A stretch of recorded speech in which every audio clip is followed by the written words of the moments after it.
بسم اللہ الرحمن الرحیم۔ السلام علیکم ورحمۃ اللہ وبرکاتہ۔ ناظرین کرام، ایک اور سوال کے جواب کے ساتھ آپ کی خدمت میں حاضر ہوں۔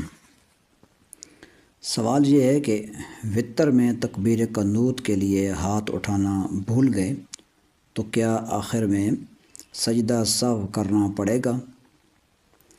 اس سوال کا جواب یہ ہے کہ اگر آپ نے تکبیر قنوت کہی اور دعائے قنوت بھی پڑھی ہے لیکن تکبیر قنوت کے وقت بھولے سے ہاتھ نہیں اٹھائے تو نماز ہو گئی، اور سجدہ سہو کی بھی حاجت نہیں، کہ ہاتھ اٹھانا سنت ہے اور سنت بھول جانے سے سجدہ سہو نہیں ہوتا۔